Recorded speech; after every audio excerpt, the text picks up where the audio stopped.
Dear Papa Dudut, wala namang masamang mangarap. Kahit sabihin pa ng iba na imposible na, ang importante ay kaya mong sabihin sa sarili mo na posible pa. Ako nga pala si Jean, 35 years old. Kabilang ako sa mga babaeng nangangarap na maikasal balang araw. Kahit sabihin pa na lumagpas na ako sa kalendaryo, ay hindi ko pa rin sinusukuan ang pangarap kong makapaglakad patungo sa altar, kung saan ako hihintayin ng lalaking nakatakda para sa akin. Na-imagine ko na nga ang bawat eksena, Papa Dudut. Gusto kong maikasal sa pinakaluma pero pinaka-aesthetic na simbahan sa Pilipinas. Dagdag points kung malapit ito sa dagat para doon na rin ang reception area. Gusto kong maimbitahan ang mga taong naniniwala na makakamit ko ang forever ko. At higit sa lahat ay planado na rin kung ano ang wedding gown na isusuot ko. Meron akong boyfriend na kaedad ko rin, si Ricky, at naireto lamang siya sa akin noong time na sobrang broken ako sa naka-live-in partner ko. Si Ricky ang sumalo sa akin at nagmahal sa akin, Papa Dudut. Kaya nasabi ko sa sarili ko na siya na talaga ang lalaking para sa akin. Boto rin sa kanya ang 60-year-old na nanay ko at best friend / dati kong kaklase na si Leia. Sabi nga nila, anumang oras na ayain ako ni Ricky na magpakasal ay buong-buo ang blessing na ibibigay nila sa akin. Kaya naman plinansya ko na lahat ng plano para sa pangarap kong kasal. Hindi pa man din ako inaaya ni Ricky pero malakas ang pakiramdam kong malapit-lapit na ang pagluhod niya sa akin. Para lagyan ako ng singsing sa aking daliri, Papa Dudut.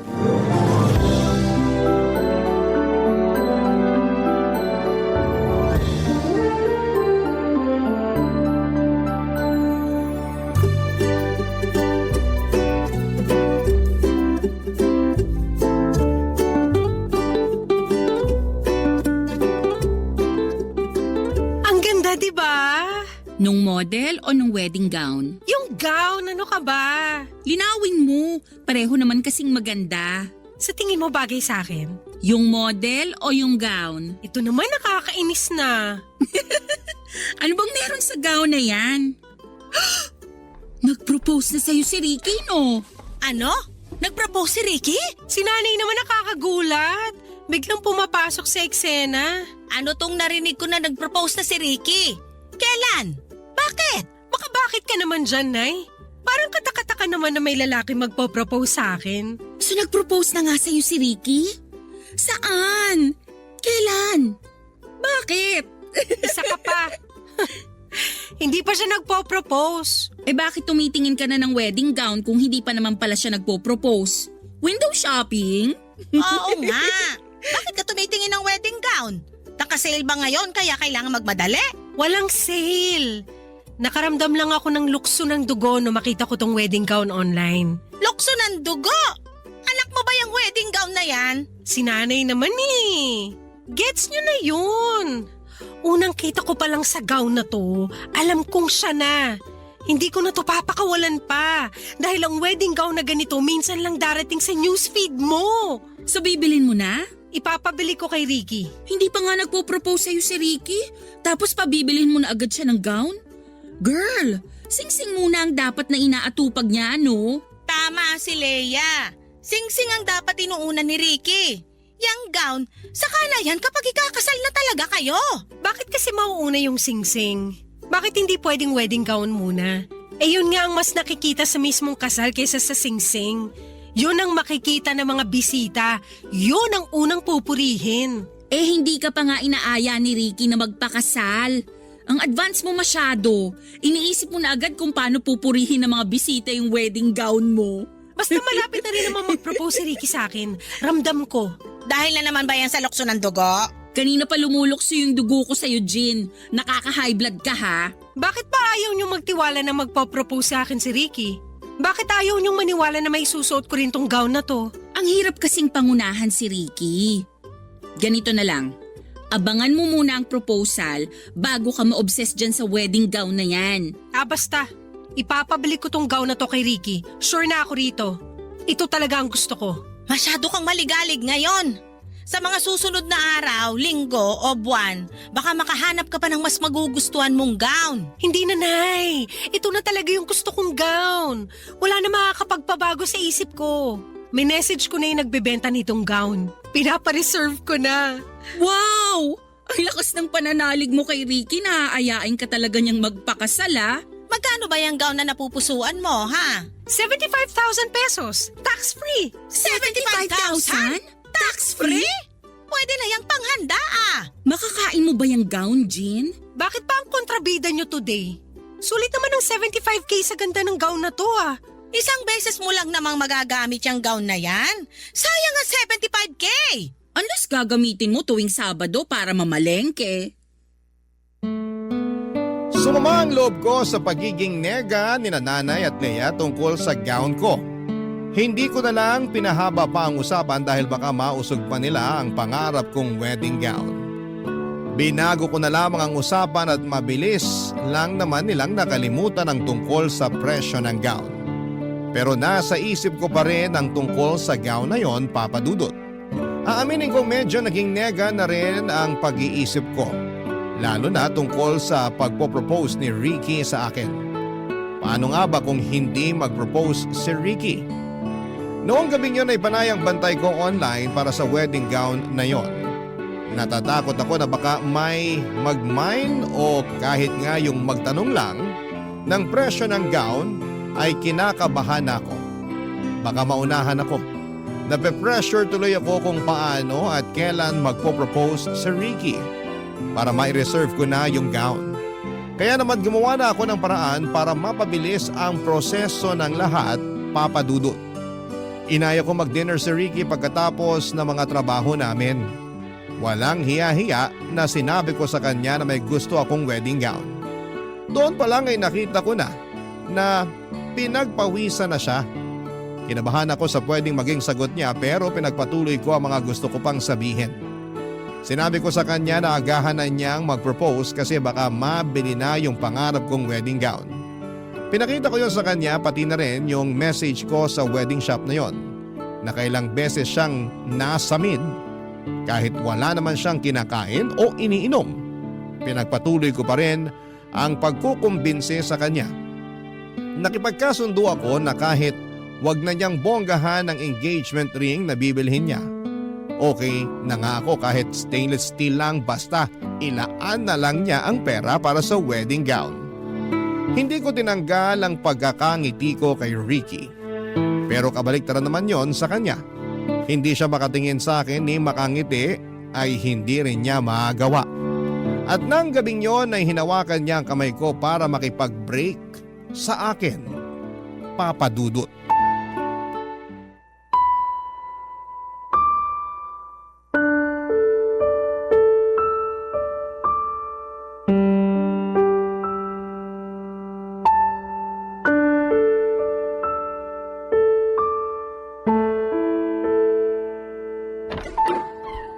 Nay! Jean! Nay! Anong nangyari? Bakit ka umiiyak? Maupo ka nga muna. Tubig. Gusto mo ng tubig? Nay, hiwalay na po kami ni Ricky! Ano? Parang biglaan naman yata. Kasi binigla ko rin naman siya. Nako! Huwag mong sabihin. Sabi ko sa kanya na mag-propose na siya bago pa mabili ng iba yung wedding gown na pangarap ko. Ay, anak naman. Na-pressure ko ata siya masyado. Kasi hindi na siya makatingin sa akin noon. Tapos hinawakan niya yung kamay ko. Akala ko yun na eh. Akala ko magpo-propose na siya pero sabi niya, mag-break na lang kami. Kasi nga pinilit mo siya mag-propose. Hindi. Kasi pinilit ko siyang bilhin yung wedding gown. Ang mahal naman kasi nung wedding gown na yun, anak. Hindi lang naman dahil sa presyo ng wedding gown yun, Nay. Halatang hindi pa siya ready na pakasalan ako. Wedding ganon. O talagang nape-pressure lang siya sa presyo ng gown? Alam mo naman na may mga lalaki na sumasama ang loob kapag hindi nila nabibili yung gusto ng nobya nila. Sinabi ko naman sa kanya na pwedeng hati na lang kami sa gasto sa gown. Sinabi ko nga sa kanya na nakapag-down na ako ng 5K sa gown eh. Nag-down ka? Just lang yun, Nay. Para ma-pressure na siya. Para wala na siyang kawala. O para wala nang kawala yung wedding gown mo? Pareho! Kaso siya naman tong kumawala sa relasyon namin. Nasaktan ako sa hiwalaya yun ni Ricky. Alam mo namang napamahal at nasanay na rin ako sa kanya. Pero sana anak, alam mo rin yung mali mo. Dapat ba humanap na lang ako ng mas murang gown? Dapat hindi mo siya pinressure. Walang napapala ang mga taong nagmamadali. Madalas, natitisod sila at nasusugatan. O, tignan mo nangyari sa'yo ngayon. Okay na rin ako, Nay. At least nalaman ko na habang maaga pa. Hindi naman talaga siya ready para sa akin. Nabigla lang yon. Bigyan mo lang ng ilang araw. Baka makipag-ayos na rin siya at malay mo, baka maisip niya mag-propose na rin sa'yo. Malay mo lang yon ha? Ayaw kitang umasa. Hindi na po yan mangyayari, Nay. Klaro niyang sinabi sa akin na hindi pa siya handang magpakasal. May mga tao naman kasi talaga na hindi agad-agad magiging ready magpakasal. At sinabi rin niya na hindi ako ang babaeng handa niyang pakasalan. Teka, ibang usapan na yan. Ilang beses kong pinaulit sa kanya yung mga salita niya. Baka kako namamali lang ako ng interpretasyon, pero hindi. Parehas kami nang naiisip. Hindi niya ako gustong pakasalan. Ako lang kasi yung available sa ngayon. Malas ko kasi ginawa lang niya akong option. I'm sorry anak. Akala ko naman totoo na yung pagmamahal niya sa'yo. Akala ko rin, Nay eh. Akala ko rin. Nay, may 5K ka ba dyan? Para saan? Ipi-PM ko na yung siya para makapag-down na ako sa wedding gown ko. Kahit wala si Ricky, bibilin ko pa rin yung pangarap kong gown. Anak, masyadong mataas ang emosyon mo ngayon. Palipasin mo muna. Nadadala ka lang ng lungkot mo. Pingin na ng 5K, Nay. Please. Saka na kita bibigyan kapag may lalaki nang nag-propose sa'yo. Nasaktan ako sa huling sinabi ni Nanay Papa Dudut. Alam kong napikon na rin siya dahil sa mga iniisip ko. Bakit nga naman ako bibili ng wedding gown kakagaling ko lamang sa hiwalayan. Hindi ba dapat ang una kong inaatupag ay magpaganda, magpagupit at mag-reband. Bumili ng mga sexy na damit at kumain ng matatamis na tsokolate. Yun naman ang proseso sa hiwalayan, hindi ba? Pero bakit gusto kong dumiretso agad sa wedding gown? Tama nga siguro si Nanay, baka masyado ko lang pinapairal ang emosyon ko. Nagpa-deliver na lamang kami ng chicken wings at ice cream. Sabay naming nilantakan yon habang binabash si Ricky. Kahit papaano ay gumaan naman ang loob ko sa mga kapintasan na napansin namin sa kanya, Papa Dudut.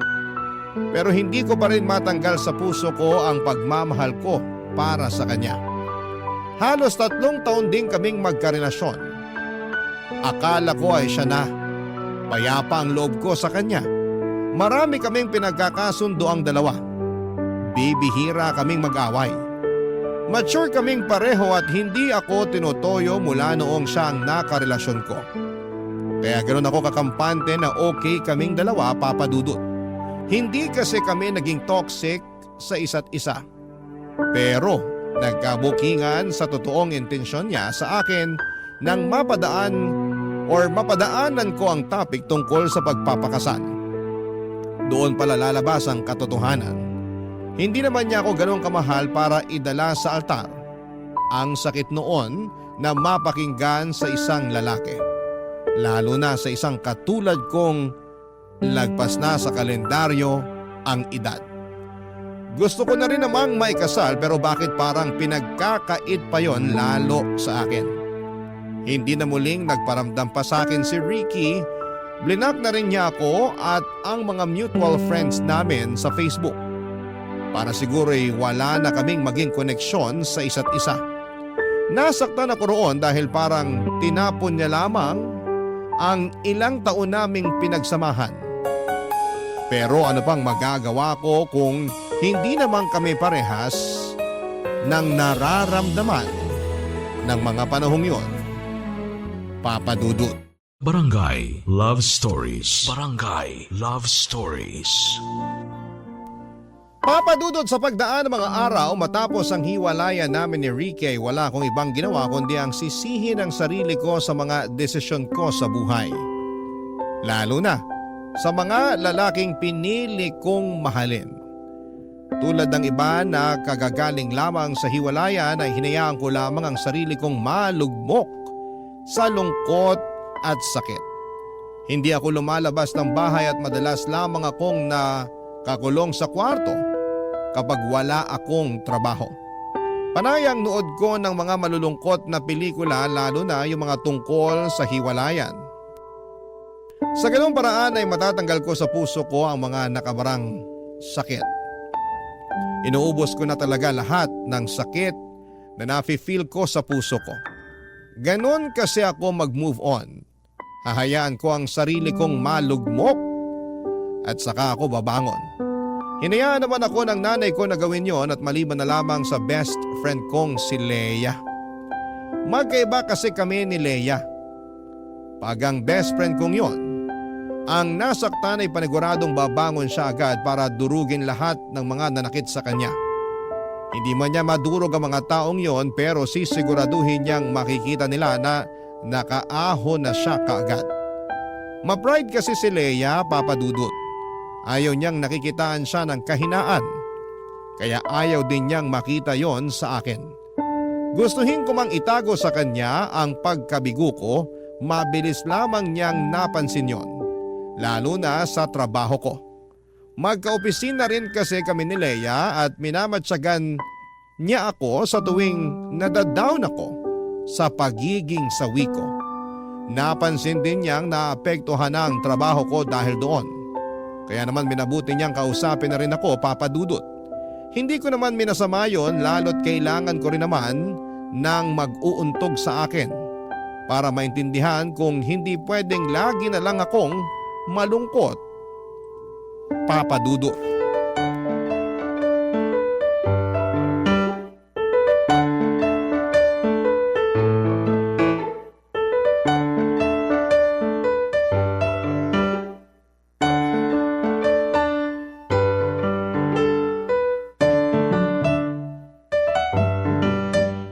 Uy, bakla ka. Bakit? Ikaw ba kailan titigil sa sad girl era mo ha? Soon. Dapat soon na talaga. Naapektuhan na yung trabaho mo. Hindi pwedeng ganun. Babawi na lang ako soon. Kailan yung soon na yan? Kapag pinasahan ka na ng boss natin ng memo, naligwa ka na rito. Hindi mangyayari yan. Isa kaya ako sa top performing employees for 10 years. Uy, bakla ka. Baka nakakalimutan mo.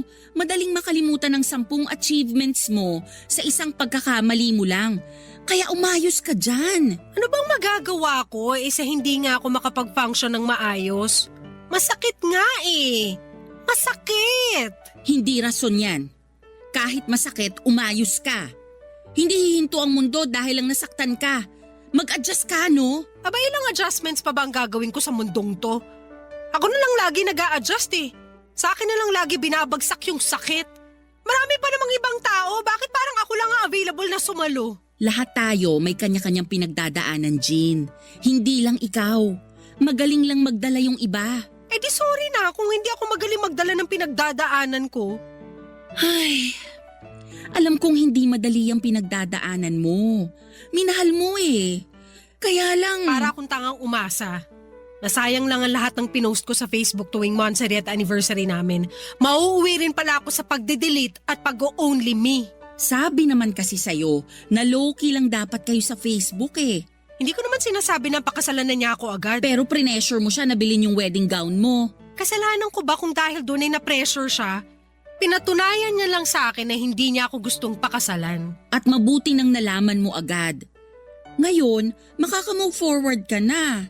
Mas malawak na ngayon ang space sa buhay mo para makapasok yung tamang lalaki para sa'yo. Alam mo, kahit matino yung advice mo, hindi ko pa rin yan iintindihin. Broken ako eh.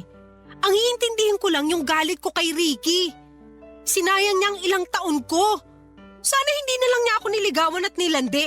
Paano kung nakasalubong ko na pala yung the one para sa akin? Kaya lang taken na ako kaya hindi ko siya napansin. Kahit habang buhay mo pa siyang sisihin, wala ring mangyayari. Wala na tayong ibang dapat gawin kundi umusad. Alam ko na! Ang alin? Pautangin mo ako ng 5K. 5K? Uy, hindi porket broken ka, uutang ka na ha? Dali na! Gusto mo akong makamove on agad, di ba? Pang travel mo? Down payment ko sa pangarap kong wedding gown. At paano makakatulong sa iyo ang gown na yon para makamove on ka? Hindi ba mas lalo ka lang mahihirapan? Kasi may paalala sa'yo na single ka, pero bumili ka na ng wedding gown? Paraan ko to ng pagmamanifest. Kapag nakita ng langit na pursigido ako maikasal, mapipilitan tong ibigay na sa akin si the one. Gets mo? At wedding gown ang solusyon sa manifestation na yan? Mahihiya na ang langit na tanggihan ako kapag nakabili na ako ng gown. Okay, ganado na ako mag-work. Asan na yung mga email na kailangan kong basahin?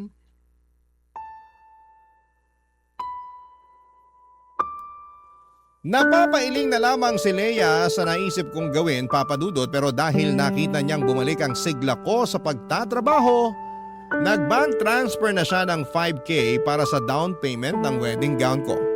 Ang saya ko noon habang mini-message ang shop kung saan ko bibilhin ang wedding gown ko.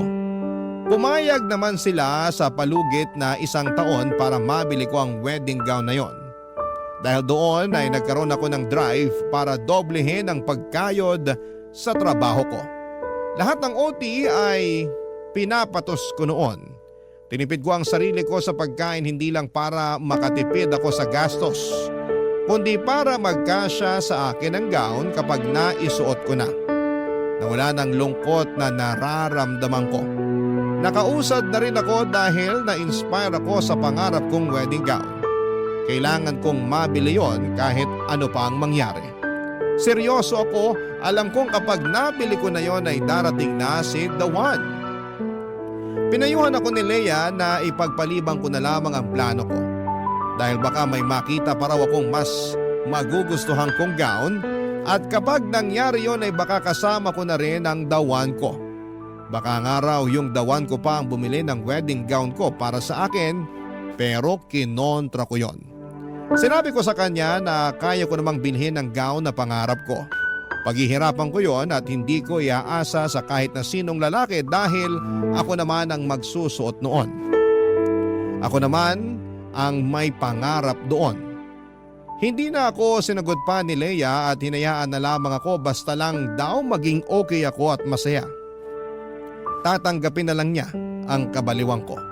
Bukod kay Leia, pati si nanay ay hindi rin ganon kaaprobado sa plano ko. Lalo't noong nagsimula na akong magdoble kayod ay nag-alala na siya para sa kalagayan ko. Lagi na lang kasi akong puyat, pagod at nangangayayat, Papa Dudut.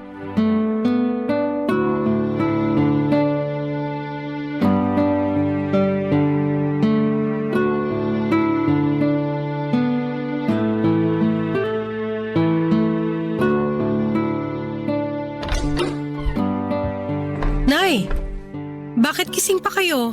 Hinintay kita na makauwi. Sabi ko naman sa inyo na malilate ako ng uwi. Kaya sana hindi na kayo naghintay sa akin. Napuyat patuloy kayo. Nag-aalala ako sa'yo malamang. Halika, ilapag mo na yung bag mo dyan at tabihan mo ako dito sa sopa. Mag-usap tayo. Okay po. Ikaw naman. Hindi ka man lang nag-reply sa mga text ko sa'yo kanina. Nasa locker ko po kasi yung cellphone ko para hindi ako madistract sa trabaho ko. Marami kasi akong kailangang tapusin eh. Gaano pa ba karami ang trabahong kailangan mong tapusin? Naapektuhan na kalusugan mo dahil sa kakatrabaho mo ng walang tigil. Magpahinga ka rin. Kahit day off mo pumapasok ka. Mas malaki kasi ang bayad kapag pumasok ako sa rest day ko, Nay. Mas malaki rin ang bayad mo pag pina-ospital ka dahil hindi ka nagpapahinga. Nakakapagpahinga naman po ko, Nay. OA nito. Anong nakakapagpahinga? Nalaman ko kay Leia na kahit lunch break mo nagtatrabaho ka. Para po matapos na agad yung mga trabaho ko. O baka gusto mong matapos na agad ang buhay mo. Si Nanay talaga. Hindi pa matatapos ang buhay ko kasi ikakasal pa ako. Ano ba yung sikat na sinasabi ng mga kabataan ngayon? Delula? Delule ba yun? Delulu po. Ayan ka, delulu! Aba, Nay, ayaw niyong maniwala na ang kaisa-isa niyong anak ikakasal balang araw? Naniniwala naman ako, pero ginagawa mong imposible dahil sa mga ibang kahibangan na ginagawa mo. Kahibangan na ba mag-uti sa trabaho? Kahibangan yung bibili ka ng gown, pero wala ka pa namang aasawahin. Grabihan naman sa aasawahin. Seryoso ako. Ikaw nga gumising-gising na riyan sa mga kalokohan mo. Alam kong nasasaktan ka pa rin sa hiwalayan yun ni Ricky. Naka-move on na ako. Andito na nga ako sa pag-iipon stage para sa wedding gown ko eh. Hindi naman pwedeng mauna ang wedding gown kesa sa mapapangasawa. Ibang mindset ko sa inyo, Nay. Wala kang kaparehas na mindset. Ikaw lang yan. Eh di ako ang magpapauso nito. Ako ang magiging inspirasyon ng mga kababaihan na laging sawi, pero umaasa pa rin na balang araw makakapagsuot din sila ng wedding gown. Anak. Pwede bang hayaan nyo na lang ako, Nay? Hayaan nyo na lang ako sa pagiging delulo ko. Ayaw lang kitang umasa at masaktan. Umasa at nasaktan ako eh. Sasagarin ko na. Kaya nga gumagawa na ako ng paraan ngayon para makaahon ako eh. Tapos binabagsak nyo naman ako. Hindi kita binabagsak. Inaalalayan pa nga kita sa mga desisyon mo sa buhay eh. Hindi ko kailangan na alalayan nyo ako. Suporta lang at tiwalang kailangan ko sa inyo. Eh ano ngayon kung matisod at magkamali ako? Ibabangon ko pa rin ang sarili ko. Suportahan nyo lang ako. Yun lang ang kailangan ko. Desidido ka na ba talaga sa pagbili ng wedding gown na yon? Opo. Wala na akong ibang gustong gawin kundi ang maisuot ko na yon. Kahit wala ka pang mapapangasawa. Kahit wala pa akong mapapangasawa. May isa lang akong pakiusap sa'yo. Ano po yan, Nay? Ingatan mo ang kalusugan mo para makita pa kitang suot ang pangarap mong wedding gown. Tumango ako sa naging tanong ni nanay at sinuklian na lamang niya yon ng tipid ng ngiti. Hinayaan na lamang niya ako papadudot. Pinilit na lang niya akong kumain bago ko magpahinga. Pinagbigyan ko naman siya papadudot kahit na hindi ako gutom noon.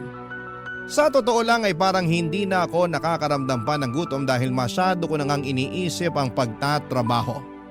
Nasanay na lamang ang katawan ko na laging nakaharap sa computer at hindi nakaharap sa pagkain. Napansin na kasi ni nanay ang pangangayayat ko. Dinaan ko na lamang sa vitamins at tubig ang lahat. Aminado naman akong hindi ganong kadali ang ginagawa ko at malaki pa ang kailangan kong bayaran para sa wedding gown ko. Pero hindi ko yon susukuan kahit gaano pa yon kahirap papadudot. Hindi na namin muling napag-usapan ni nanay ang tungkol sa pagbili ko ng wedding gown. Kontra man siya sa plano ko pero sinabi niyang ipagdarasal niya na mapaaga ang pagkuha ko ng wedding gown para maging masaya na akong tunay. Bata pa lamang ako ay totoong pangarap ko ng maikasal papadudot. Lagi akong nangunguna sa pagpepresenta bilang bride sa tuwing naiisip naming magkakalaro na magkasal-kasalan. Kahit nga hindi ko gusto yung napili nilang groom, para sa akin ay wala akong pakialam. Maglalagay pa ako ng puting punda ng unan sa ulo ko para kunwari ay belo ko yon. Isusuot ko rin ang bestida ko na pangsimba at itatakas ang sandals na may takong ni mama. Pipitas ako ng maraming pulang gumamela para maging bouquet ko. Ipapasalo ko naman yon sa mga kalaro ko. Pero bago pa man din nila masalo, papadudod ay nagkakawatak-watak na ang mga gumamela. Tinakot pa ako ng dating kalaro ko na malas daw kapag nagkawatak-watak ang ihahagis na bouquet. Ibig sabihin daw noon ay hindi pwedeng ikasal ang babae. Yun ba ang dahilan kung bakit lagpas 30 na ako ay hindi pa ako nakakalakad sa altar? Papadudot. Barangay Love Stories. Barangay Love Stories. At dahil nga sa may isang taon ako para makabayad na sa pinareserve kong gown kaya kinailangan kong sumideline. Kahit ano na lamang ay tinatrabaho ko papadudot. Kahit maliit lang ang bayad ay tinatanggap ko. Nagbenta ako ng chicherya sa trabaho at sa mga kapitbahay ko. Ilang beses nga akong nasita sa trabaho dahil bawal daw yon. Kaya naman ginagalingan ko na lamang ang pagtatago. Umextra din po ako tuwing my children's party bilang assistant ng isang kamag-anak kong clown. Hindi lang yan ha, tumanggap na rin po ako ng labada sa mga kakilala ko. Ginamit ko ang napanalunan kong washing machine sa raffle sa trabaho. Marami pa akong ibang ginawang trabaho pero hindi pa rin naging sapat yon dahil masyadong malaking halaga ang kailangan kong bayaran para sa gown. Naisipan ko ngang mag-loan sa bangko kaya lang kapag naiisip ko kung gaano kalaki ang interest noon ay napapatras na lamang ako.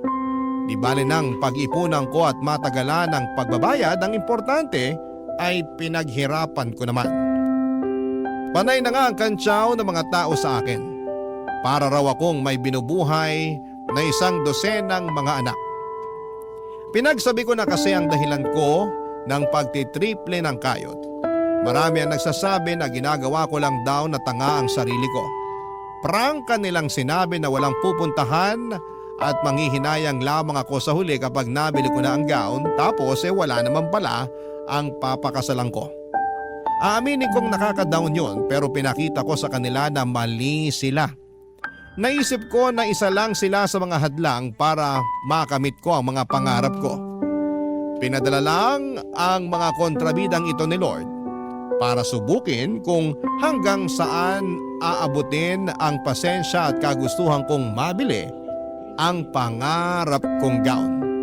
At higit sa lahat ay ito ang sukat at basihan ni Lord kung handa na ba ako sa ibibigay niyang lalaki na papakasalan ko balang araw. Hindi ko yun susukuan kahit magkamatayan pa, Papa Dudut.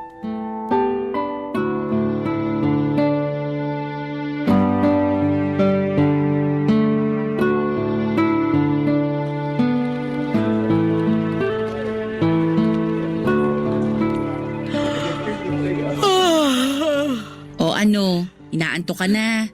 Senyales yan na magpahinga ka na. Senyales to na kailangan ko pang magkape. Pakicheck naman kung meron pang 3-in-1 dyan sa gilid mo. Hindi ka na magkakape, tama na. Kahit tong thermos gusto ka ng sukuan no? Bibili na lang ako sa kantin. May papasabay ka ba? 50 pesos lang ang pasabay fee. Wow ha, pati ako pinagkakakitaan mo na rin? Kailangan ko ng pere. Hindi mo naman sana kakailanganin ng pera kung hindi ka mapilit dyan sa gusto mo. Pwede namang ipagpaliban muna ang pagbili ng wedding gown. Akala ko ba na pag-usapan na natin to? 'Di ba okay na sa'yo na bilhin ko yung wedding gown na yun? Kasi akala ko madadalian ka lang sa pagkuha ng pera para mabili yon. Pero sa nakikita ko ngayon, parang mali ako. Para ka ng zombie na hindi sabik sa utak kundi sabik sa kwarta. Lahat naman tayo sabik sa pera. Ikaw hindi ba pangarap mo magkaroon ng sarili mong DSLR? Di ba nga pinag-iipunan mo rin yon para magamit mo na sa bakasyon mo next year? Sa akin naman kasi, siguradong magbabakasyon ako. Eh ikaw? Ang mapanakit mo naman doon. Ako, naniniwala na matutuloy ang bakasyon mo at makukuha mo pa ang DSLR mo. Pero sa akin, ayaw mong maniwala na mabibili ko ang wedding gown ko? Pwede mong mabili ang wedding gown mo. Pero hindi ka naniniwala na merong magpapakasal sa akin kapag nabili ko ng wedding gown ko. gusto kong maniwala. Pero Kung gusto mo talaga maniwala, tanggalin mo yung pero. kaya mo pa ba? Oo naman. Ngayon ka pa ba magdududa? Nagkakasakit ka na dala ng pagod at puyat. Pag ang katawan mong bumigay, sa ospital lang mapupunta yung ipon mo. Grabe ka namang manakot. Hindi ako nananakot ha. Pero yan lang ang pwede mong kabagsakan kapag hindi ka matuto na magpahinga at maghinay-hinay. Nagpapahinga naman ako. 3 oras na tulog? Ano ka pinaglihi sa motel? Nagsumbong na naman ba sa'yo si nanay? Nag-aalala lang sa'yo ang nanay mo. Hindi na niya alam ang gagawin niya kaya nagsabi na sa akin. Ang tigas din kasi ng ulo mo. Hindi matigas ang ulo ko. Pursigido lang talaga ako sa pangarap ko. Pangarap mo na pwede namang isang tabi muna. Hindi naman urgent. Hindi dapat iniisang tabi ang pangarap. Kasi kapag iginilid mo yan, may makakahanap na iba. Paano kapag naisipan ko ng balikan? Pero may nakadampot na pala. Paano ko? Paano ka? Baka para ka sa ibang pangarap. Kasi kung para sa'yo yon, gagawa ng paraan ng Diyos na ireserba yun sa'yo. Pero hindi ganun ang kalakaran sa wedding shop na gumawa sa wedding gown ko. Kung hindi ako magmamadali na bilhin yon, siguradong may ibang babae na hahablot nun. Lagi ka talagang may panlaban sa pangungontra ko. Ipinaglalaban ko lang ang pangarap ko. Ay, bibili ka pa ba ng kape sa kantin? Bakit magpapasabay ka ba? Pabili na lang ako ng tissue. Oh, etong 500 pesos. Wala ka bang barya? 15 lang isang rolyo ng tissue eh. Susungitan na naman ako ng tindera sa kantin nito. Keep the change na. Hoy! Bakla? Seryoso ba? Gusto kong makatulong sa pangarap mo. Ayan ha, bayad na ako sa pasabay fee. Ngumiti sa akin si Leia habang nangingilid ang mga luha ko sa mata. Hindi ako makapaniwala na pwede pa rin pala akong pakitaan ng suporta ni Leia kahit na ilang beses na niya akong kinontra. Nagmadali na akong pumunta sa kantin para bumili ng kape at tissue. Pagkabalik ko ay nakipagkwentuhan sa akin si Leia at hindi tungkol sa wedding gown kundi sa ibang sideline ko. Lalo na yung pagiging assistant ko sa isang clown. Pinagtawanan na lamang naming pareho yon dahil puro ako kapalpakan. Gumaan kahit papaano ang loob ko habang pinag-uusapan namin ni Leia ang mga sideline ko.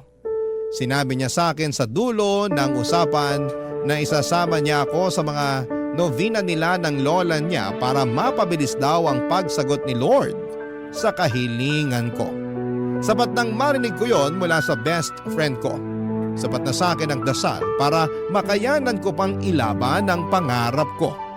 Kung pangarap lang din ang usapan ay hindi ko nabanggit sa inyo nung una pero meron po akong isang pangarap na gusto kong mabigyan ng katuparan.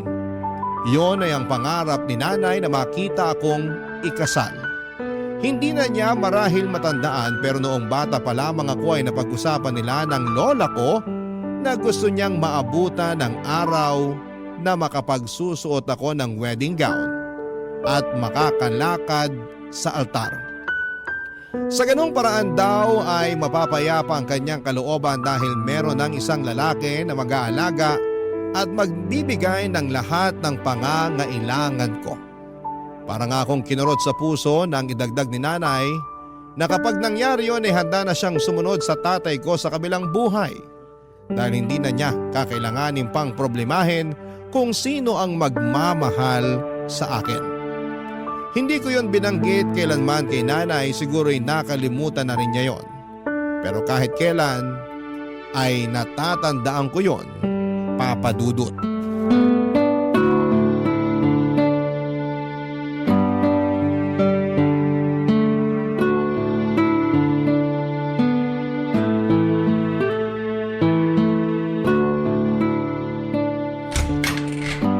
Anak, pwede bang pumasok sa kwarto mo? Sige lang, Nay. Kanina pa nagsisimula ang balita sa TV. Ayaw mo ba akong samahang manood? Pass muna ngayong gabi. Hindi pa ako tapos mag-budget eh. Gabi-gabi ka na lang nagbabudget ah. Ilang gabi ka nang hindi updated sa mga showbiz happening. Ipahinga mo muna ang utak mo sa pera. Halika muna ron sa sala. Sunod na lang ako. Yan din ang sabi mo nung isang gabi. Pero natapos na yung balita, hindi ka pa rin sumunod. Importante kasi to, Nay. Medyo nalihis ng konti yung ipon ko eh. Kailangan ko idiretso ulit. Akala ko ba nasusunod mo ng maayos yung budget mo? Nalihis nga po kasi nung nagkasakit ako. Napabili tuloy ako ng maraming tissue, salabat, mga gamot para sa ubod sipon. Tapos niresetahan pa ako ng doktor ko ng vitamins para sa dugo. Yan naman kasi ang sinasabi ko sa'yo, diba? Hindi ka kasi marunong magpahinga. Imbis na hindi nalihis ang ipon mo, ayan tuloy, napunta lang sa gamot. Pasalamat pa rin po ako na hindi ako na ospital. Gamot lang sapat na. Natawa ka pa. Kapag hindi ka pa tumigil sa kakangarag sa katawan mo, sigurado akong dextrose na makakaharap mo. Huwag mo namang ipagdasal na, ikaw talaga. Hey, paano na yan? Kaya ko itong ayusin, Nay. Kalma ka lang dyan. Magkano lang naman yung nabawas? Tsaka sa linggo, may e-extrahan ulit ako na children's party. Doon na lang ako babawi. Pero sa linggo na rin ang birthday ng tatay mo. Baka lang nakakalimutan mo. Ay, oo nga! Ay nako, nakalimutan mo nga. Kung nasaan man ang tatay mo ngayon, nagtatampo na siya sa'yo. Ganito na lang, Nay. Ikakain ko na lang siya ng cake sa birthday party. Doon ko na lang isa-celebrate. Sumama ka na lang din kaya. At least makakatipid tayo kapag nakigamit tayo ng birthday party ng iba. Kung ano-ano naiisip mo. Maiintindihan naman ni tatay kung hindi tayo makakapag-celebrate ng birthday niya sa linggo. Isang birthday lang naman yun. Yearly naman ay nakakapag-celebrate tayo. Maliban ngayong taon. Maiintindihan ako ni tatay. Alam niya na may pangarap ako na gustong matupad. Alam niya kung bakit ko kailangan gawin to. Ay, alam mo ba, nung magnobyo at nobya pa lang kami ng tatay mo, pinangako niya sa akin na bibilan niya ako ng napakagandang singsing. Yung singsing daw na pang prinsesa. Hindi ko po alam yung kwento na yan Ewan ko ba, dahil sa tagal na rin siguro kaya nakalimutan ko na. Naalala ko lang bigla dahil sa pagiging porsigido mo na mabili yung pangarap mong wedding gown. Naalala ko sa iyo ang tatay mo. Parehas talaga kayo. Tapos na anong sunod na nangyari sa kwento ni tatay tungkol sa singsing? Mula nung nakita niya yung singsing na narimata sa sanlaan, kung ano-anong trabaho na ang pinasok niya. May kamahalang kasi yung singsing. Antigo ata. Nagbebenta siya ng taho sa umaga bago pumasok sa trabaho niya ng 10:00. Nagbebenta rin siya ng yosi at candy sa trabaho niya. At sa gabi, nagbebenta siya ng balot at yosi. Tuwing day off niya, sinasamahan ko siyang magbantay ng mga itik ng tsuhin niya. Ilang buwan niyang ginawa yon. At nabili niya yung singsing? Hindi. Sayang naman po ang effort ni tatay. May nakabili na kasi nung singsing. Naunahan siya. Yan ang sinasabi ko Kaya kailangan magmadali. Kapag gusto, gumawa agad ng paraan. Gumawa naman ng paraan ng tatay mo. Kaya lang, baka hindi para sa akin yung singsing na yon. Pero pangarap ni tatay na mabili yun para sa'yo. Oo, pero alam mo ba, makalipas ang ilang buwan, nakakita kami ng singsing na pareho naming nagustuhan. Hindi pang prinsesa tulad ng una niyang plano. Pero nagustuhan ko yon at bumagay sa mga payat na daliri ko. At binili na po ni tatay yon. Nabili pa niya sa mas murang halaga. At doon na rin niya ako inayang magpakasal. Gamit ang singsing na yon. Gamit ang pagkakataong yon. Aww, ang sweet ni tatay. Sana all. Minsan talaga, hindi bibigay ng Diyos ang plano natin dahil meron siyang hinandang mas magandang plano para sa atin. Parang alam ko na kung saan papunta tong usapan. Na ayaw ni Lord yung plano ko na bilhin yung wedding gown, tama ba? Hindi ko alam ang plano ng Diyos. Siya lang ang nakakaalam nun. Ang alam ko lang ay ang plano mo. At susuportahan pa rin kita sa plano na yan. Bahala na kung saan ka makarating pagkatapos niyan. Salamat, Nay. Kaya, binibigay ko na sa'yo ang singsing na binili ng tatay mo para sa akin. Ang engagement ring ko. Ibenta mo to, anak. Makakadagdag din ito sa ipang bibili mo sa pangarap mong wedding gown. Kunin mo na. Pero Nay, bigay sa'yo ni tatay to. Pangarap niya to noon. Natupad naman na ang pangarap naming pareho ng tatay mo. Ang ikasal gamit ang singsing na yan. Ayos na ako ron. Sigurado rin akong ayos na ang tatay mo sa naging kwento namin noon. Kaya ipapasa ko na sa iyo ang singsing na to para magamit mo naman sa pangarap mo. Inabot sa akin ni nanay ang engagement ring niya na binili ni tatay. Pilit ko yung binabalik sa kanya pero nagpumilit si nanay na ibenta ko o isangla para may pandagdag ko na pangbili para sa wedding gown ko. Pagkatapos noon ay lumabas na siya ng kwarto para manood ng balita. Sinabi ko sa kanya na susunod ako pero hindi ko ginawa yon.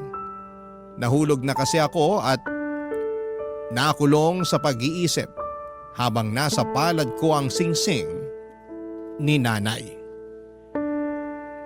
Napadalawang isip na ako kung tama pa ba na ituloy ko ang pagbili ng pangarap kong wedding gown.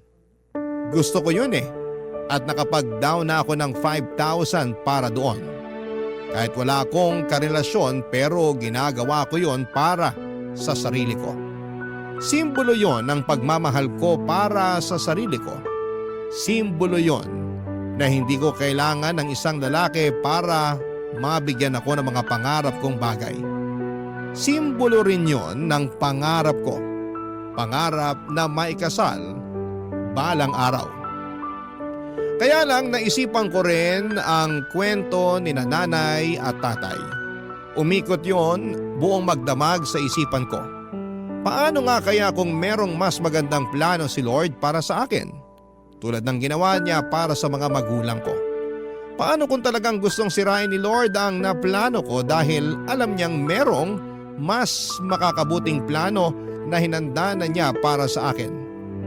Hindi ba para sa akin ang wedding gown na yon? Meron pa ba akong ibang wedding gown na mabibili? O baka ang mapapangasawa ko na ang bibili noon para sa akin? Naguguluhan po ako noon sa sitwasyon ko. Gusto kong humingi ng tulong sa inyo bago ako magpasya. Ano po ba sa tingin ninyo ang dapat ko na gawin?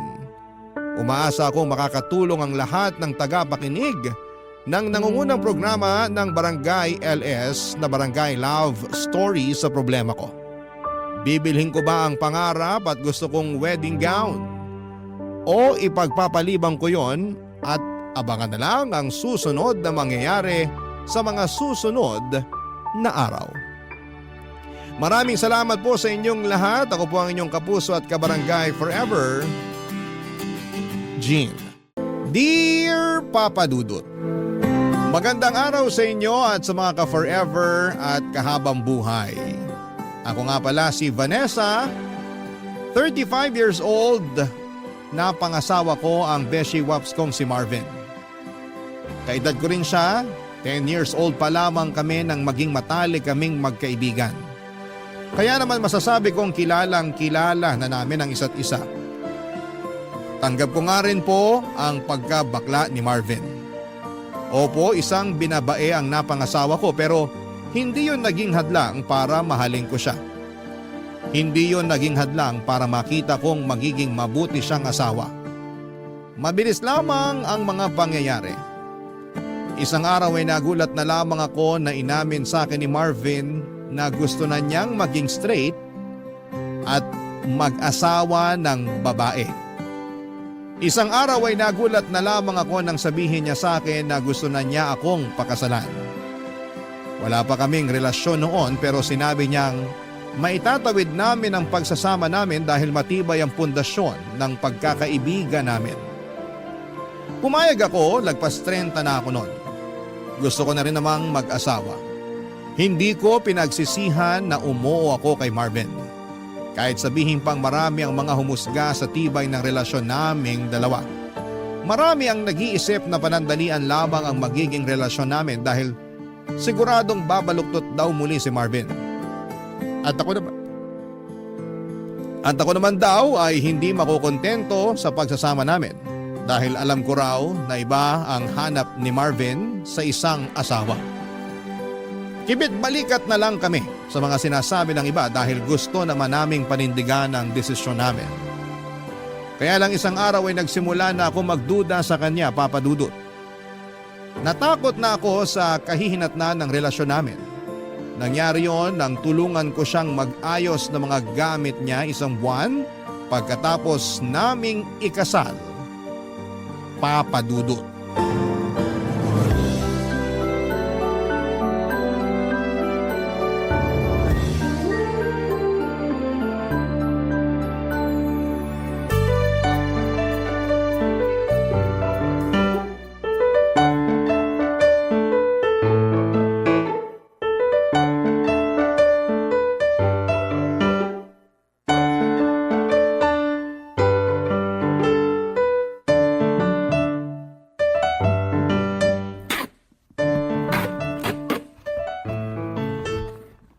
Sana pala kaysa inuna nating mag-honeymoon, inasikaso na lang muna natin tong mga gamit mo.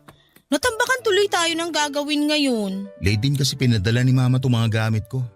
Mas inuna kasi nila ni Papa na mag-honeymoon. Competitive sila ha? Nakikisabay sa honeymoon? Bagong kasal lang yan? Tinetesting lang yung mga tuhod nila kung lumalaban pa. Isusumbong kita pag nagkita-kita tayo next month. Ipapahamak mo talaga ang asawa mo? Kaya mo yun? Asawa?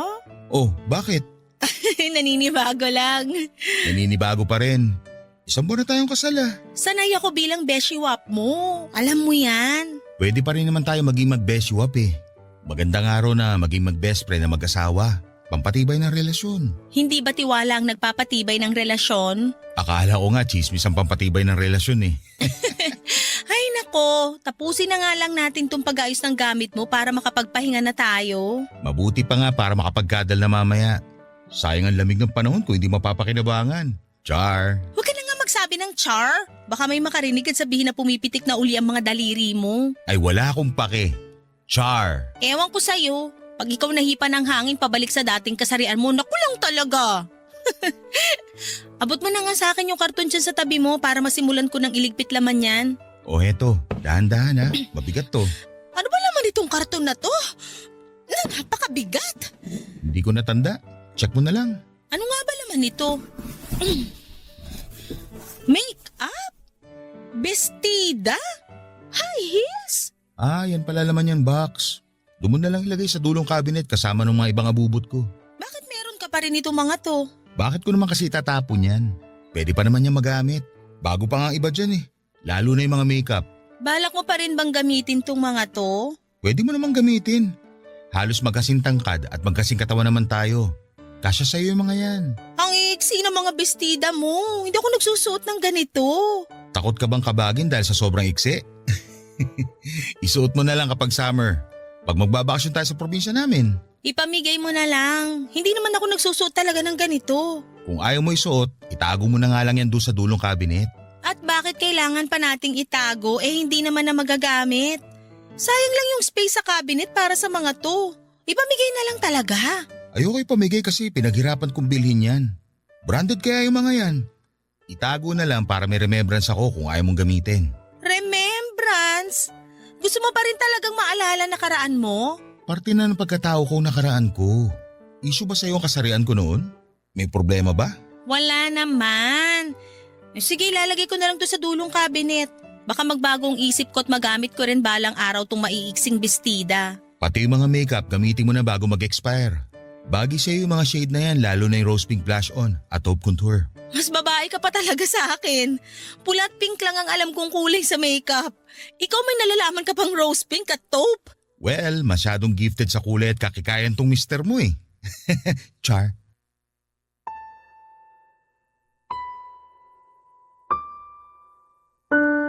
Alam kong nagbibiro lang noon si Marvin sa pagbabakla-baklaan niya. Pero medyo kumabog ng kaunti ang dibdib ko dahil mansyado pa rin ang pagiging bakla niya para sa akin. Recent lang kasi siya nagbagong buhay, Papa Dudut. Siguro'y doon pa lang ako noon nilamon ng mga sabi-sabi na mga kakilala namin na isang araw ay muling magbabalik loob si Marvin sa pagiging binabae. Para mawala ang pag-overthink ko ay nag-focus na lamang akong muli sa pag-aayos ng gamit ni Marvin, Papa Dudut.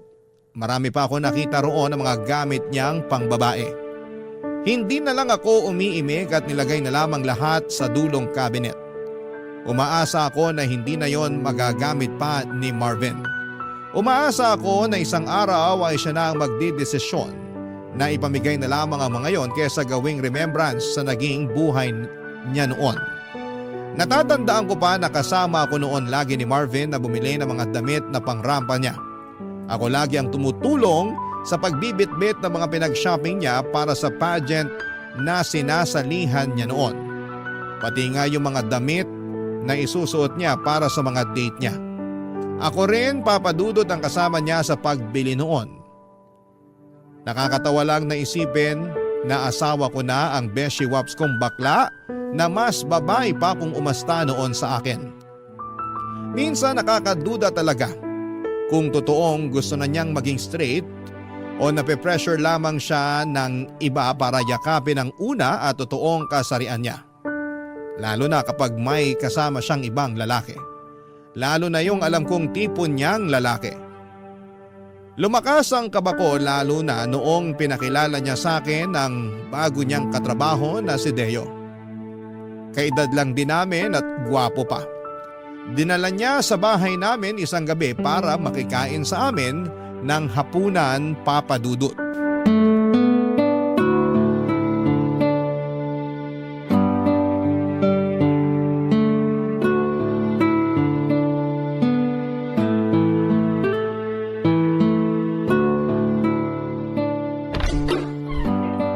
Vanessa, nakauwi na ako. Marvin, sakto uwi mo. Nakahanda na sa mesa yung hapunan.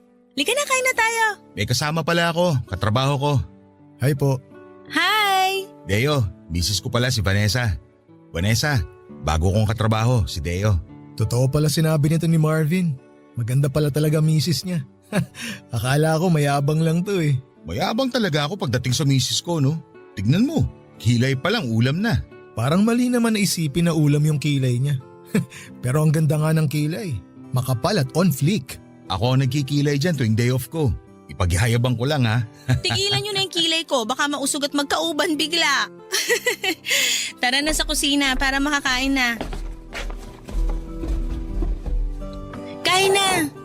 Sana wala kang allergy sa hipon, Deo. Masarap pa naman tong buttered shrimp na niluto ko. Marami pa. Paborito ko to.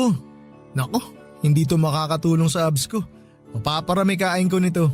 Nga pala Vanessa, matindi ang abs nito si Deo. Pang sparkle artist sa GMA. Ipakita mo nga ngayon, Deo. Wag na, ano ka ba? Nakakahiya naman na sa harapan pa ng mga hipon papakita tong abs ko. Kesa naman mamaya mo pa ipakita yan eh. Lulubog na yan kapag naparami ka ng kain ng hipon at kanin. Huwag mo na lantad yung abs mo. Naniniwala naman akong pang-artista yung nasa tiyan mo. Kain na lang tayo, Marvin. Baka magtampo pa tong mga hipon kasi mas paborito natin pag-usapan yung abs ni Deo. Umaalog na tong abs ko sa humor mo, Vanessa. Gets ko na talaga kung bakit na in love sa ito si Marvin. Sense of humor mo palang ulam na eh. Puro na lang ulam ang nasa isip mo, Deo. Kumain na nga lang tayo para makauwi ka na. Di pa ako nakakapaglagay ng kanin sa plato ko, iniisip mo na agad na pauwiin ako. Hindi ah. Kung may baon ka lang na extra brief papatulugin na kita rito sa bahay namin. Sa susunod, magdadala ako ng 1 dosena ng brief, extra large. Sa day off natin, matulog ka rito ha. Oo naman. Ayos lang ba sa'yo, Vanessa? Ako nang bahala sa paghuhugas ng plato. Wala namang problema. Ayos lang sa akin, basta ayos lang kay Marvin. Mas lalong walang problema sa akin para naman masaya rito sa bahay. Bakit? Malungkot ka ba na tayong dalawa lang ang nandito? Naku, lagot ka Marvin, ayusin mo kasi. Ang ibig ko sabihin, masaya rin siguro kung masubukan natin paminsan-minsan na may bisita tayo. Pero kahit wala, ayos na sa akin na tayong dalawa lang. Lusot, hindi kulong. Kumain na nga lang tayo para makauwi na tong si Deo. Aray naman, gusto nyo talaga ata akong pauwiin eh. I-take out ko na nga lang tong kanin at hipon. Sa jeep ko na lang kakainin mamaya habang nasa biyahe. Joke lang naman, Deo. Kahit mamayang madaling araw ko pa umuwi, ayos lang sa amin. Gusto mo manood tayo mamaya ng movie pagkatapos natin mag-dinner eh. Sige, game ako dyan. Pero ayos lang ba sa'yo yon, Vanessa? Oo naman. Nood tayo ng movie mamaya pagkatapos kumain. Tama na kwentuhan. Kain na tayo para makanood na mamaya. Imbes na kumain ay nagpatuloy pa rin sa tawanan at usapan sina Deo at Marvin, Papa Dudut. Hindi na nga ako gumatong pa sa usapan nila para hindi na yon humaba pa. Pero ganun pa rin. Tawanan lang sila ng tawanan na akala mo'y matagal na silang magkakilala.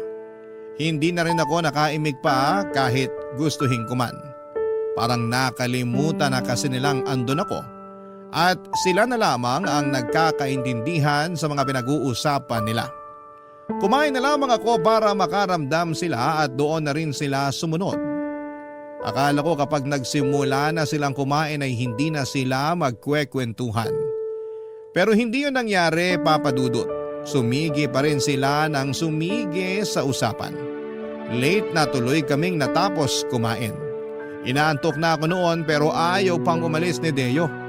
Gusto pa niyang manood ng TV at sinamahan tuloy namin siya. Ni Marvin na tuwang-tuwa rin. Habang magkakasama kami ay para ako naging third wheel sa kanila. Naalala ko bigla noong mga panahong third wheel ako kay Marvin at sa mga naging boyfriends niya. Ako lagi noon ang bumabangka sa kwentuhan dahil madalas ay nagkakahiyaan silang magkakarelasyon. Noong time na kasama namin ni Deo ay parabang naulit ang nakaraan. Ang kaibahan lamang, silang dalawa ni Marvin ang bumabangka sa usapan samantalang ako ay tahimik lang. Hindi ko noon alam ang mararamdaman. Nakikita kong masaya si Marvin kasama ang kaibigan at katrabahong si Deo.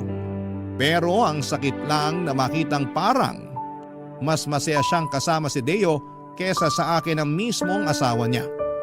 Mas lumalim lang tuloy ang selos at pagdududa ko papadudot kung totoo ba ang kagustuhan ni Marvin na magbagong buhay na. Papadudot. Barangay Love Stories. Barangay Love Stories. Sa pagdaan ng mga araw, papadudot ay hindi ko sinabi kay Marvin ang totoong nararamdaman ko. Takot akong magising ang pagkabakla niya oras na maparami ang oras na kasama niya si Deo. 6 na araw pa naman sa loob ng 1 linggo kung magkasama sila sa trabaho. Hindi ko alam kung ano ang ginagawa nila sa tuwing magkasama sila sa opisina. Madalas akong napapraning lalo't nasa bahay lamang ako palagi. Naka-work from home kasi ako at halos wala naman akong ginagawa masyado sa trabaho ko. Kaya mas dumadami tuloy ang oras ko sa pagdududa at pag-overthink. Inisto ko pa nga ang Facebook ni Deo at lumaki ang insecurity ko nang makita ko ang mga halos hubad na larawan nito sa Facebook. Ganon na ganon ang mga itsura ng mga naging karelasyong lalaki ni Marvin noon. Hindi ko na alam kung ano ang gagawin ko para makapagtiwala akong muli kay Marvin. Sinubukan ko namang pigilan ang nararamdaman ko kaya lang masyado yung nagsusumigaw. Lalo na kapag nakikita ko si Marvin na may nakakasalubong na ibang lalaki. Bukod kasi kay Deo ay madalas na rin akong magselos sa mga lalaking nakakasalamuha ni Marvin. Pati na yung mga nasasalubong namin ay biktima na rin ang pagdududa ko. Noong una ay kinikimkim ko lamang ang selos ko hanggang lumalim na yon ang tuluyan. Isang araw nasa mall kami naglalakad at nagpababa ng mga kinain namin, pauwi na rin sana kami noon nang biglang tumawag si Deo kay Marvin. Pansamantala kaming nahinto sa paglalakad para makipag-usap si Marvin kay Deo. Napansin ko ang kakaibang ngiti ng asawa ko nang magkausap silang dalawa. Muli papadudot aaminin ko na nagselos ako.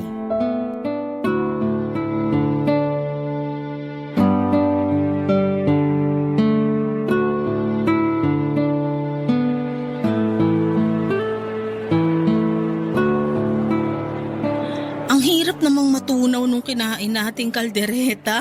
Sinabi mo pa. Lumalaban pa rin yung karne ng baka sa tiyan ko. Baka bukas ko na ito maburot mailabas. Ang hirap talaga pag nagkakaedad. Hirap nang matunawan. Hoy, bata pa tayo no? 35 pa lang tayo. Kung makapagsalita ka naman dyan, akala mo kailangan na natin kumuha ng senior citizen ID. Kasi naman, 1 oras ang mahigit nung umalis tayo sa resto na kinainan natin. Pero parang barado pa rin yung sikmura ko. Kinulang yata tayo sa tubig. Maghanap nga muna tayo na mabibilhan ng tubig. Buti pa nga. Teka, tumatawag si Deo. Sagutin ko lang saglit ha. Sige, gumilid muna tayo para hindi makakaabala sa mga naglalakad. Sige. Hello Deo. Marvin, nasan ka? Andito kami sa mall ni Vanessa. Katatapos lang namin kumain. Bakit? Ay, nagde-date pala kayo. Pasensya ka na. Istorbo ko pa ata kayong dalawa. Hindi ka nakaistorbo. Ikaw pa ba? Lagi ako may oras para sa'yo. Salamat naman kung ganun. Napatawag ako kasi imbitahan sana kita sa Sabado kung pwede ka. Anong meron? Birthday ng nanay ko. Alam mo namang tuwang-tuwa sa'yo si nanay. Baka naman pwede mo mapagbigyan. Huwag ka na mag-abala sa regalo. Ayos na kay nanay na nandun ka. Game! Anong oras ba? 4:00 ng hapon ng simula. Pwede mo naman nagaan para makisali ka sa inuman namin ng mga pinsan ko. Gusto ko yan. Matagal na rin ako hindi nakakainom. Kailangan na mababad sa gin ng lalamunan ko para makaramdam naman ng init at hagod. Ako na bahala sa alak at pulutan. Mananawa ka. O sige na, tuloy nyo na yung date nyo ni Vanessa. Pasensya na ulit kung naistorbo ko kayo ha. O paano? Bye! Bye! Nakarinig ako ng inuman Inimbitahan ako ni Deo para sa birthday ng nanay niya sa Sabado. Punta ako ha. Hindi ako magpapagabi, promise. Nakilala mo na pala yung nanay ni Deo? Oo. Dumidiretso kasi kami madalas ni Deo sa bahay nila pagkatapos ng trabaho. Kaya pala lagi kang late kung umuwi. Dumadaan ka pa kina Deo. Hindi naman palagi. Sa tuwing naghahanda lang ng merienda ang nanay niya. Kaya ngayon, super close na kayo ng nanay niya. Oo. Kaya naimbitahan na tuloy ako sa birthday niya sa Sabado. Akala ko ba manonood tayo ng sine sa Sabado? Pwede namang manood na tayo ngayon. Parehas lang naman yung palabas ngayon at sa Sabado. Pagbibigyan ko lang yung nanay ni Deo. Ang bait kasi nun eh. Nakakayang tumanggi at baka magtampo. Alam mo naman ang mga matatanda. Lagi na nga kayong magkasama ni Deo eh. O bakit naman ganyan ka magsalita? Mas maganda ngang lagi kami magkasama eh. Kaysa naman mambabae ako, di ba? Mambababae ka? Bakla ka naman.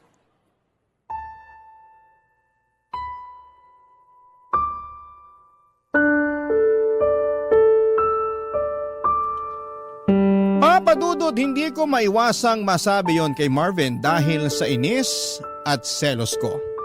Nawala ang ngiti ni Marvin at napatitig na lamang siya sa akin. Hindi siya makapaniwala sa mga sinabi ko at hindi namin pinag-usapan yon pagkatapos. Nagpanggap na lamang kami na parang walang nangyari. Tahimik kaming pareho habang pinagpapatuloy ang paglalakad. Alam naming nagbago ang mood namin pero wala ni isa sa amin ay walang gustong umamin.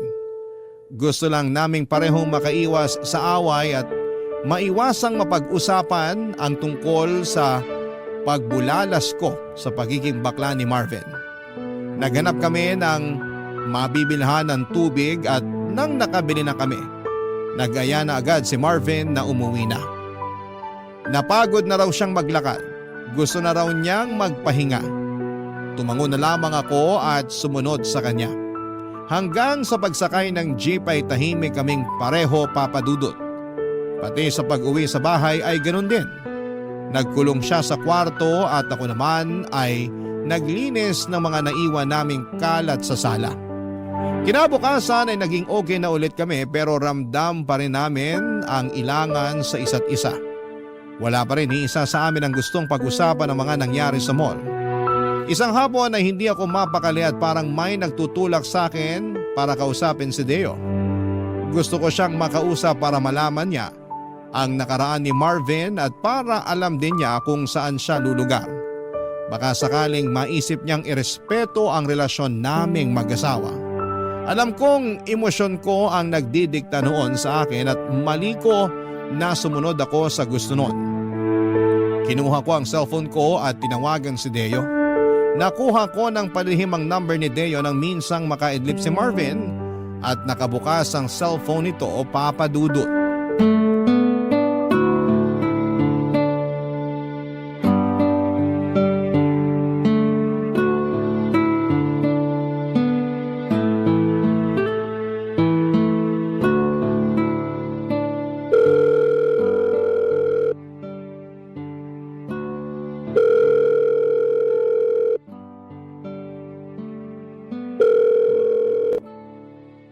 Hello? Sino to? Hello, Deo. Si Vanessa to. Yung asawa ni Marvin. Vanessa, ikaw pala. Nagulat naman ako. Hinahanap mo ba si Marvin? Katabi mo ba siya ngayon? Nasa 4th floor siya ngayon eh. Kausap boss namin. May ibibilin ka ba sa kanya? Wala naman. Kung pwede nga sana wag mo nang sabihin na tumawag ako sa'yo. Ha? Bakit? May problema ba? Meron May tampuhan ba kayo ni Marvin? Gusto mo kausapin ko siya para magkaayos kayo? Wala naman. May iba akong problema. Tungkol saan ba yung problema? May tutulong ba ako? Tungkol sa'yo. At oo, makakatulong ka sa akin. Tungkol sa akin? Teka, may nagawa ba ako sa'yo? Alam mo bang dating bakla si Marvin? Hindi niya nakwento pero ramdam ko naman. Pilantik pa lang ng daliri hindi na kailangan pag-usapan eh. Mag-beshiwap kami ni Marvin mula nung 10 years old kami. Bakla na siya noon pa man. Tapos last year lang nagplano na siyang maging straight na lalaki. Para magawa yon, inaya niya ako magpakasal. Pumayag ako agad. Grabe. Akala ko sa barangay love stories lang nangyayari yung mga ganyang kwento eh. Seryoso ko. Ano naman ngayon ang problema kung sakali? Hindi ka ba naniniwalang straight na siya? Medyo alanganin, lalo na nung pinakilala ka niya sa akin. Bakit naman ako nadamay sa problema? Katrabaho niya lang naman ako. Pero kasi nung bakla pa siya, mga tipo mo yung ginojowa niya. Mapuputla na macho. Alam ko yun kasi ako ang tulay niya lagi sa mga naging jowa niya noon. Beshiwap na, tulay pa, asawa pa. Talo mo pa 3-in-1 na kape ah. Ikaw na. Pasensya ka na kung sinasabi ko sa'yo to ngayon ha. Ayos lang, walang problema. Mabuti nga't nasabi mo to sa akin. Ngayon alam ko na kung saan ako lulugar. Nadamay ka pa sa pagsiselos ko. Pasensya ka na talaga. Wala yun. Pero matanong lang kita. Wala ka bang tiwala kay Marvin? Dati, meron. Kaya lang nagduda na ako nung lagi na kayong nagkakasama. Lagi talaga kami magkasama kasi magkatrabaho kami. Diyan nga ako takot eh. Dahil halos 9 hours kayong magkasama sa trabaho. Imposibleng hindi kayo magka-developan. Pagdating sa parting yan, malabo yan. Paanong malabo? Lagi kang binibida ni Marvin. Panay ang papuri niya sa kagwapuhan mo. Lalo na sa abs mo. Kahit sinong misis magdududa kung bukang bibig lagi ng misteryong katrabaho niya. Ako na nagsasabi sa'yo, kahit pa 15 hours kami magkasama ni Marvin sa trabaho, malabo magkagustuhan kaming dalawa. Bakit naman? Kasi may boyfriend na ako. 2 years na kami mahigit at masaya kami sa relasyon namin. Walang dahilan para magloko. Bakla ka rin? Hindi ba halata? Hindi lang pumipilantik mga daliri ko pero kulay pink ang pagkatao ko. Akala ko straight ka. Hayaan mo, sa susunod ipapakilala ko sa'yo boyfriend ko. Naipakilala ko na siya kay Marvin noon. Nakakasama nga namin madalas kapag nagmimerienda kami sa bahay. Alam mo magandang idea din kung tatry mong sumama sa amin minsan ni Marvin para mawala yung pagdududa mo sa asawa mo. Ang akala ni Deo ay mawawala noon ang pagdududa ko kapag nalaman kong may boyfriend na siya. Pero kabaligtaran ang mga nangyari. Mas lalo akong nakaramdam ng selos at mas lalo akong kinabahan. Kung bakla rin pala si Deo ay mas malaki ang chance na magka-developan sila ni Marvin. Kahit sabihin pang may boyfriend na si Deo, pero dahil uso ang cheating ngayon ay hindi ako pwedeng maging kampante. Tinapos ko na kaagad ang tawag dahil halos hindi na ako makahinga dala ng sobrang kaba. Pagkatapos noon ay sinubukan ko na lang na mag-focus sa trabaho ko pero hindi yun nangyari. Ang utak ko ay nakalipad sa future. Iniisip kong balang araw ba ay makakayanan kong tanggapin pag nagka-developan na sina Marvin at Deo. Parang nanikip ang dibdib ko sa iniisip ko. Mahal ko na si Marvin at wala akong ibang gustong mangyari kundi ang maalagaan ang pagsasama naming mag-asawa. Kinagabihan ay umuwi si Marvin, nakasimangot ito at halatang galit. May kutob akong sa akin siya galit at tama naman ako. Alam pala niyang tinawagan ko si Deo. Hindi raw napansin ni Deo na nakabalik na si Marvin mula sa 4th floor at nasa likuran lang siya nito habang magkausap kaming dalawa sa cellphone. Narinig ni Marvin ang pag-a-assure sa akin ni Deo na walang pwedeng mangyari sa kanilang dalawa dahil may boyfriend ito. Guilty ako noon at panay ang sorry ko pero inis na inis pa rin si Marvin sa akin. Sa sala siya natulog at iniwasan niya ako hanggang kinabukasan. Nahiya ako sa ginawa ko at hindi ko alam kung papaano makakabawi sa asawa ko sa ginawa ko sa kanya. Papadudot nagsisisi ako kung bakit hinayaan kong magpadaig sa emosyon ko. Nagkaroon na tuloy ako ng lamat. Ang pagsasama namin ng asawa kong si Marvin, papadudot. Barangay Love Stories. Barangay Love Stories. Nagkaayos din naman kami ni Marvin pero hindi na kami katulad ng dati, Papa Dudut.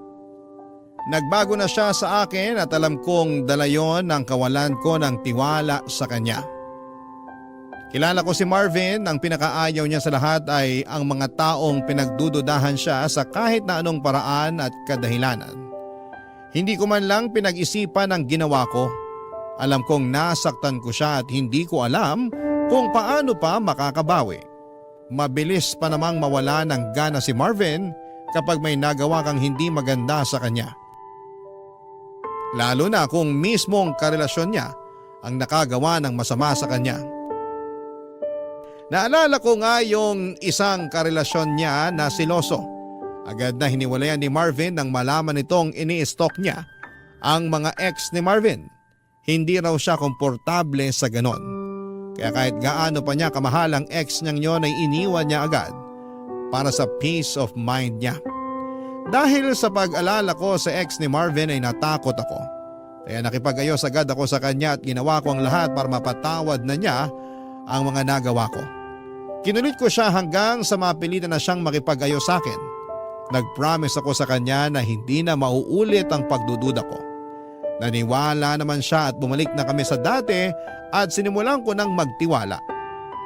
Kahit medyo aminado ako na medyo nakakaramdam pa rin ako ng selos kay Deo, ay sinikap kong huwag yung ipahalata kay Marvin kapag magkasama kami. Kaya lang isang araw ay nakaramdam na naman ako ng selos, hindi kay Deo kundi sa ibang mga lalaki na nakakasalubong namin sa paglalakad namin sa mall. Nadugtungan na naman ang lamat ng aming relasyon nang dahil doon.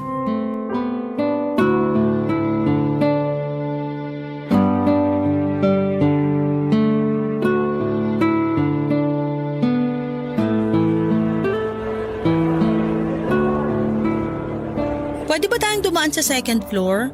Bibili lang ako ng bagong casing ng phone ko. Sure ka? Mas mura kaya online. Umorder ka na lang, free shipping pa. Sale pa naman bukas. Pwede, pero check pa rin natin dito. Maaga pa naman eh. Okay, pero dalang muna tayo sa pharmacy. Bibili lang ako ng vitamins ko. Ay sakto, ubus na rin yung vitamins ko. Oo nga pala, O ano yon?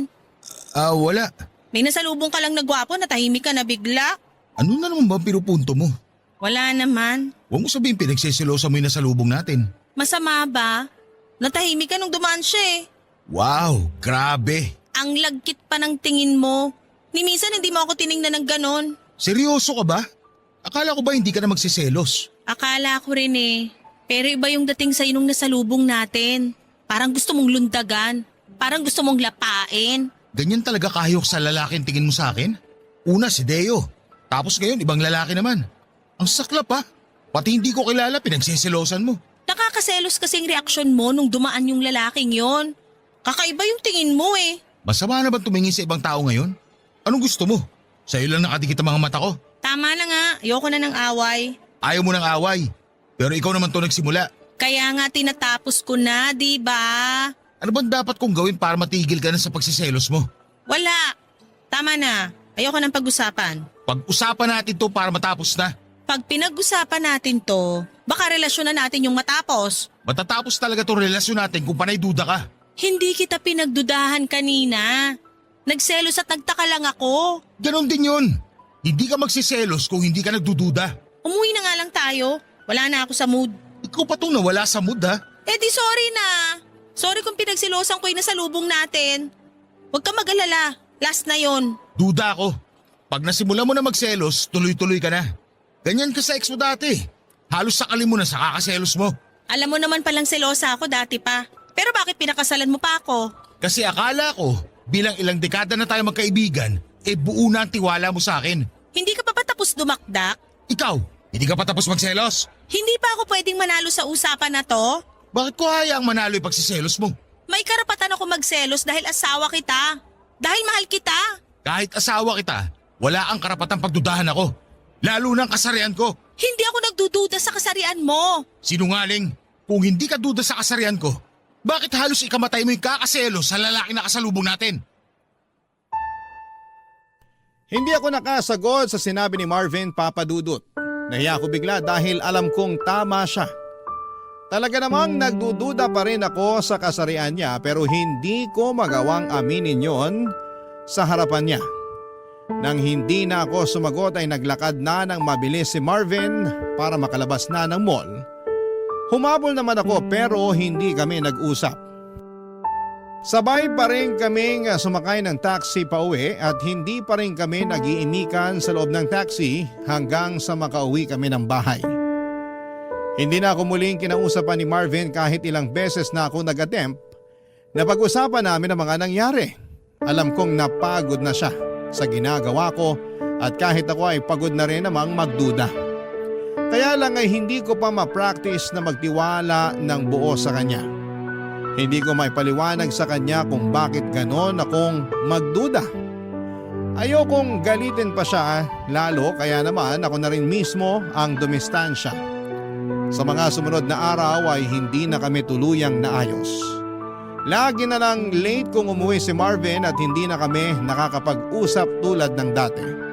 Nanlamig na siya ng tuluyan sa akin, mas lalo tuloy akong napraning dahil sa mga inaakto niya.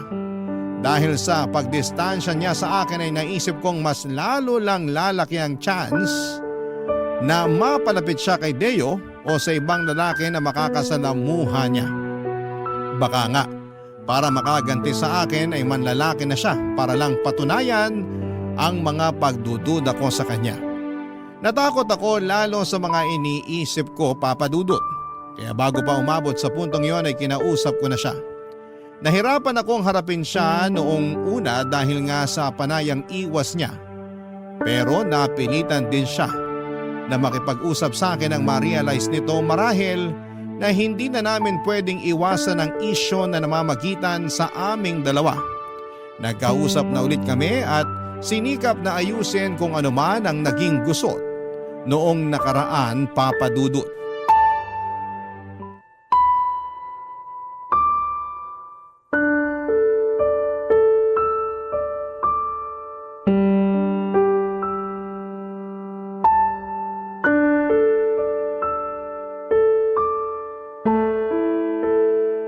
Buti naman at napapayag na kitang pag-usapan natin to.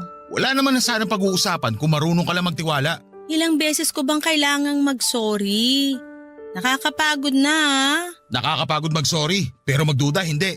Sana baliktad na lang. Makinig ka. Alam kong hindi ko na mababawi yung pagdududa at pagsiselos ko sa'yo nung mga nakaraan. Kaya nga gusto kong makabawi ngayon. Babawi ka ngayon tapos bukas balik selos na naman.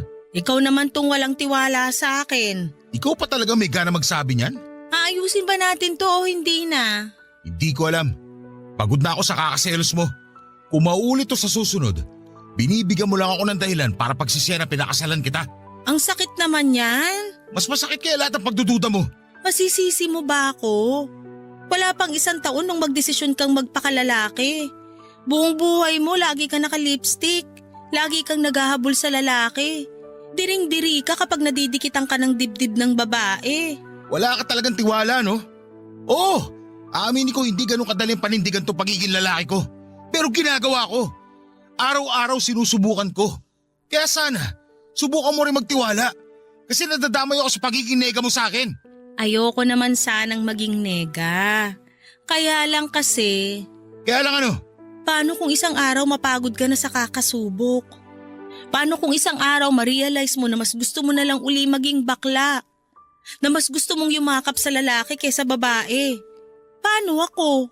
Bakit kasi ganyan ka-advance ang utak mo? Hindi ba pwedeng yung pagsusumikap ko ngayon na maging straight ang isipin mo? Hindi mo ba na-appreciate yun? Na-appreciate ko na nag-e-effort kang maging straight. Pero hindi ko lang kasi maiwasang makaramdam ng takot sa tuwing may nasasalubong tayong gwapo tapos mapapatingin ka sa kanila. Ni sa hinagap, hindi ko naisip na lalaki ang pagseselosan ko. Vanessa, ikaw na 'tong pinili ko. Ikaw na 'tong pinakasalan ko.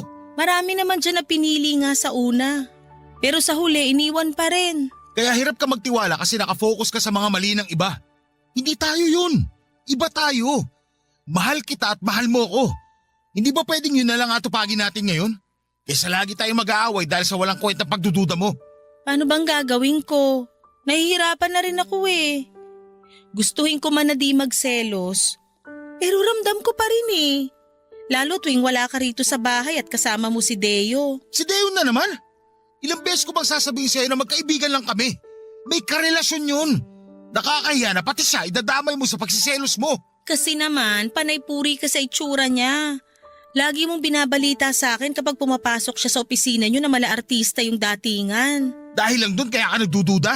Mas matakot kapag naglilihim na ako tungkol kay Deo. Pati na rin sa ibang mga lalaki na kakasalamuha ko. Ibig sabihin lang nun, may mali siya na sa akin. Ayan, kinabahan na naman ako lalo. Bakit kailangan mong sabihin yan? Ay, eto. Naalala mo nung grade 6 tayo? Wala teacher natin nun tapos naglaro tayo ng truth or consequence. Naalala mo yung sinabi ko nun? Hindi ko na naaalala. O sige, para bumalik lang sa alaala mo. Nung tumuro sa akin ng bote at truth ang pinili ko, tinanong ako ng kaklase natin si Tracy kung may crush daw ba ako sa'yo. Ay oo, naalala ko na. Sumagot ka ng oo. Tapos nung tumuro uli sa'yo yung bote at consequence naman ang napili mo. Siguro naman natatandaan mo. Napaghalik sa'yo yung consequence na gusto nila ipagawa sa akin nun. At ginawa mo nga. Ramdam ko pa yung panlalamig ng labi mo. May halo pang nginig. Ikaw ba naman makascore sa crush mo? Hindi ba manlalamig labi mo sa kaba? Ako pa yata yung first kiss mo eh. At puppy love ko. Talaga? Ako? Hindi man ikaw ang first love ko, pero ikaw ang puppy love ko.